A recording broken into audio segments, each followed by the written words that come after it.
బంగారం కొనుక్కోండి అని కొన్ని నెలల క్రితం పోస్ట్ పెట్టాను. బహుశా 18 నెలలు 20 నెలలు అయిండొచ్చు. నేను పెట్టినప్పుడు 60,000 ఉంటే ఇప్పుడు 1,45,000 అయింది. ఇప్పటికి కూడా గత అనేక రోజులుగా సరాసరిగా రోజుకి 15 మంది లేదా ఇంకా ఎక్కువ మంది సార్ బంగారం కొనమంటారా, వెండి కొనమంటారా, బంగారం ఇంకా పెరుగుతుందా అని అడుగుతున్నారు. అందరికీ ఓపిక్గా సమాధానాలు చెబుతున్నాను. ట్రంప్ మహాశయుడు ఉన్నన్ని రోజులు ఆయన అమెరికాని ఇలా లీడ్ చేస్తుంటే ఇతర దేశాలకి డాలర్ పైన నమ్మకం పోతుంది, అమెరికా ఆర్థిక వ్యవస్థ పైన నమ్మకం పోతుంది. లేటెస్ట్ న్యూస్ ఏంటంటే చైనా మరోసారి పెద్ద ఎత్తున బంగారం కొనడానికి సంసిద్ధం అవుతోంది. అంటే రాబోయే రోజుల్లో మరింత పెరుగుతుంది బంగారం ధర. వెండి కూడా పెరుగుతుంది. కాకపోతే బంగారం మీకు తెలుసు, అందరికీ తెలుసు, వెండి 1 కిలో అంటే 3 లక్షలు. ఎక్కువ వెండిని కొని స్టోర్ చేయడం కుదరదు. మోరోవర్ వెండిని ఇండస్ట్రియల్ గా కొన్ని యూజ్ చేస్తున్నారు.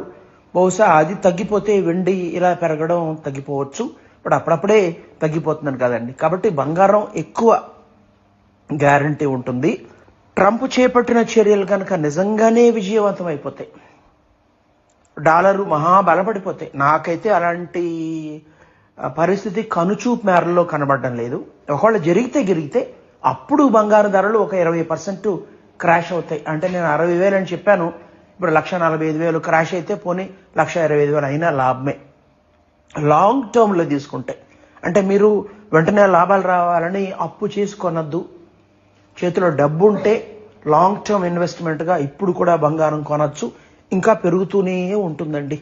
ప్రపంచ ఆర్థిక వ్యవస్థ ఇలా ఒడిదుడుకుల్లో ఉన్నన్ని రోజులు ఆయా దేశాల బ్యాంకులు, మనకు రిజర్వ్ బ్యాంక్ ఉన్నట్టుగా ఆయా దేశాల బ్యాంకులకి డాలర్ ఆర్థిక వ్యవస్థ పైన నమ్మకం లేనన్ని రోజులు బంగారం పైన వాళ్ళు ఇన్వెస్ట్ చేస్తారు. బంగారం ధర పెరుగుతూనే ఉంటుంది. ఇక్కడ ఇంకో విషయం చెప్పాలి. భారతదేశంలో ఆర్నమెంట్స్, మన నగలు కనుక్కుంటే 22 క్యారెట్ల బంగారం మాత్రం వాళ్ళు ఉపయోగిస్తారు.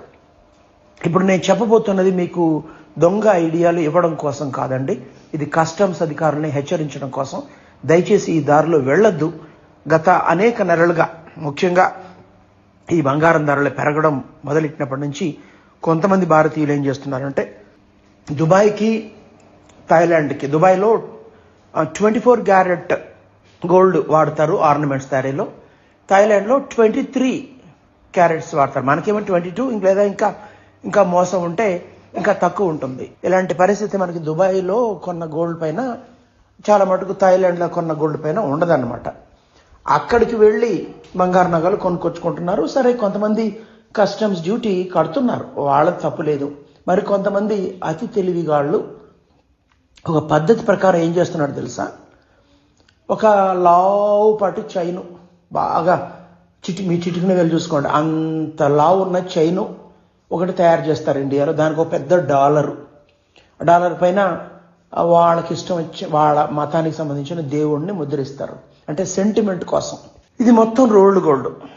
దాన్ని వేసుకుని ఇండియాలో ఏదో పార్టీల్లో లేకపోతే ఏదో ఫంక్షన్స్లో ఫోటోలు దిగి దాన్ని ఫేస్బుక్లో, సోషల్ మీడియాలో పెడతారు. ఆ తర్వాత ఈ దుబాయ్కో థాయిలాండ్కో ట్రిప్ ప్లాన్ చేసుకుంటారు, దాన్ని వేసుకుని వెళ్తారు. ఓకే, అది రోల్డ్ గోల్డ్. ముందుగానే ఆర్డర్, అక్కడ ఉన్న వాళ్ళ తమ తెలిసిన వాళ్ళ ద్వారా ముందుగానే ఆర్డర్ ఇస్తారు. ఇలాంటిదే కావాలి, సరిగ్గా అలాంటిదే వాళ్ళు తయారు చేస్తారు. దాన్ని వేసుకుని ఆ రోల్డ్ గోల్డ్ అక్కడ పడేసి వచ్చేస్తారు. ఎవడైనా కస్టమ్స్ వాళ్ళు పట్టుకుంటే, అరే బాబు చూడు, నేను ఇండియాలో తయారు చేశాను, మా దేవుడు, మా మతాచారం, నేను ఎప్పుడు వేసుకుంటాను అని పాత ఫోటోలు చూపిస్తారు. కస్టమ్స్ అధికారులు, ఎయిర్పోర్ట్ కస్టమ్స్ అధికారులు చెవిలో పూలు పెట్టేస్తున్నారు. ఈ మహానుభావులు ఇప్పుడు నిద్రలేస్తారు. కొన్ని 100 కిలోల బంగారం ఇలా వచ్చేసింది. ప్రతిరోజు శంషాబాద్ ఎయిర్పోర్ట్ కావచ్చు, బాంబే కావచ్చు, ఇతరత్ర ఇంటర్నేషనల్ ఎయిర్పోర్ట్స్ ఎక్కడుంటే అక్కడ ప్రతిరోజు కొన్ని కిలోల బంగారం ఇలా వచ్చేస్తుంది భారతదేశానికి కస్టమ్స్ డ్యూటీ గొట్టి. వీళ్ళు ఎప్పుడు నిద్రలేస్తారు చూడండి. జనాల్లో ఎంత తెలివి ఉందో, అతి తెలివి ఉందో.